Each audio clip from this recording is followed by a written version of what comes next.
Hello, it's Friday, the 26th of October, 2007, and the market has closed. We've got the S&P 500 finished with a nice gain here today, just over 1%, closing up $1.63, and blasted right through that declining 10-day moving average. The last couple of days, I said that it's starting to become a little bit more positive in here, and when we look at the 10-minute time frame, you'll see that that 5-day moving average has started now to flatten out and is once again heading higher, which gives me better confidence for the short-term directional movement being upward. So we see that this prior resistance from yesterday did act as support in that general area, and this was a good place to buy the market in here today as it began moving higher once again. So if we took a look at the 1-minute time frame, you'll see that that equates also to the area where basically the buyers regain control for the day with the average daily price, that is, the VWAP. It also, at that point, was showing us an inverted head and shoulders pattern. So here's the neckline, the breakout past that, and a return move, and then the follow-through. So the market, does what it's supposed to, even on the shorter-term time frames. That's the fractal nature of the market, that what works on one time frame will work on another shorter or longer-term time frame. And the concepts that I talk about here aren't exclusive to the short-term trading. If you're more of an investor, you might want to start out with a weekly chart, drill down to a hourly chart, and then maybe a 30-minute time frame. Speaking of the, let's say the hourly time frame, that MACD divergence once again did give us an early warning that there was a potential change in trend coming for the short term. We saw that, again, the direction of this 5-day moving average was up. It started to flatten out. Get cautious. Once it's lower, you want to be basically short in the short term, or on the sidelines if you're more of a long player. And as it starts to turn sideways, we become neutral, and then we have price confirmation. Like I was saying yesterday, is we want to wait for price confirmation before we purchase. That's when you want to take action and get long once again. So now it looks safe to be on the long side for the S&P 500 once again. I think today's lows are going to be important down near 150. 175 or so, and then keep an eye on this 5-day moving averages. It does often act as support and resistance. If we take a look at the semis, unbelievable that once again they were down on the day, but still continue to hold above that 450 level. So I do think that the worst is probably behind for the semiconductors in the short term, but by no means does that mean it's time to buy these issues.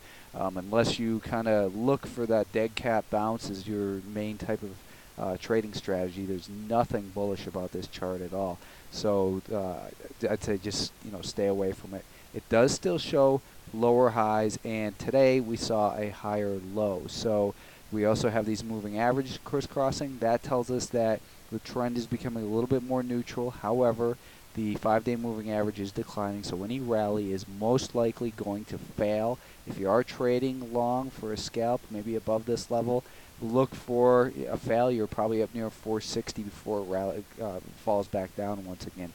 But basically, you're better off in a lot of other issues rather than the semiconductors right now. The IWM, Russell 2000, bounced nicely off this 50-day moving average in the prior level of resistance, which had then become support over in here.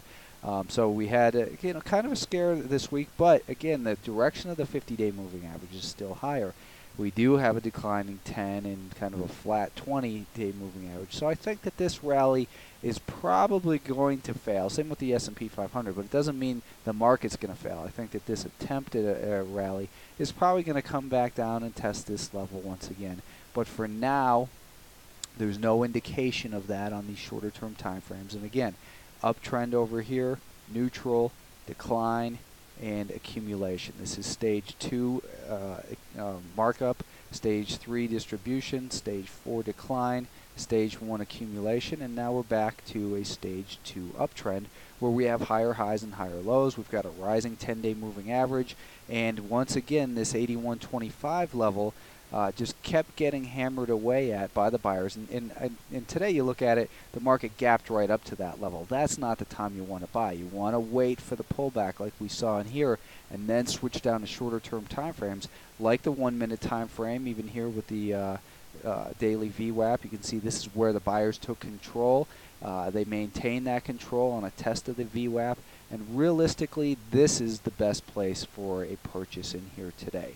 As the buyers regain that control, that resistance, what had been resistance throughout the morning, flattened out, it became support, and then the market made its nice move higher from there. So chasing these gaps up is always a dangerous game. It's also very dangerous in my mind to sell them short, because you just don't know if they're going to follow through. But a lot of people like to do that, and you've got to just trail your stops just above these lower highs, and perhaps you would have been stopped out there if that's your preferred way of getting involved in the market. Once the market transitioned from lower highs and lower lows to higher lows and then a higher high. And I'm only pointing this out again just to show you that even on this 1 minute time frame, we see these lower lows and lower highs. Then we saw the first signs of buyers becoming a little bit more aggressive as it made a higher low, and then it made the higher high.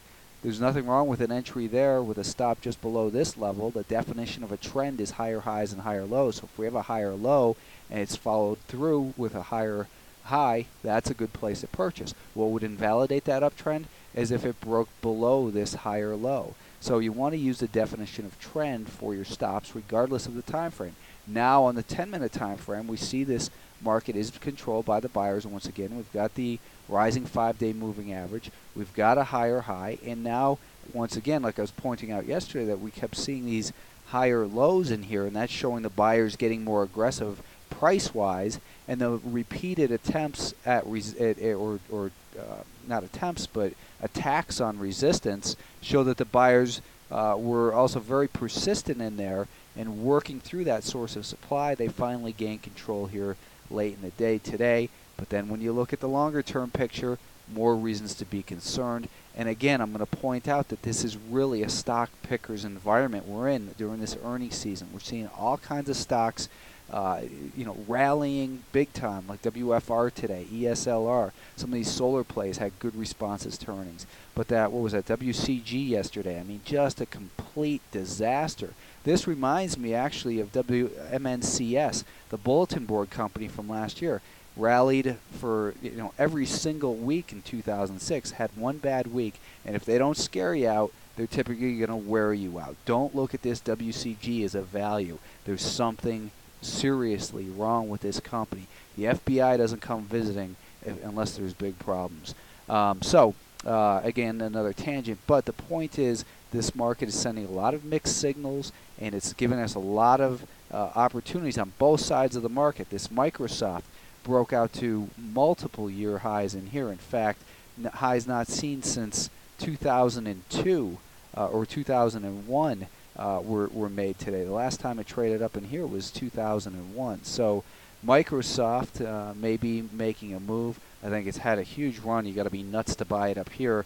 But if you look at a 1 minute time frame, you can see that just about everyone who did purchase the stock today is losing money. However, look at my blog, you'll see the intraday or the after hours chart of the stock yesterday, and it didn't just gap up there. It traded in a very nice, neat pattern. In fact, let's just take a look at that. We'll look at 2 days worth, and let me just go to scaling and snap it to the window. You can see here that yesterday, the market after it closed, it rallied up to about 34, pulled back to 33.5. There's a much better, clearer chart of that on my blog. Let's take a look finally at the Qs. The Qs are still stuck in this overall range. They did gap higher based on that Microsoft news, but basically it's a neutral market here with the overall trend higher, so you want to give the benefit of the doubt overall to the buyers.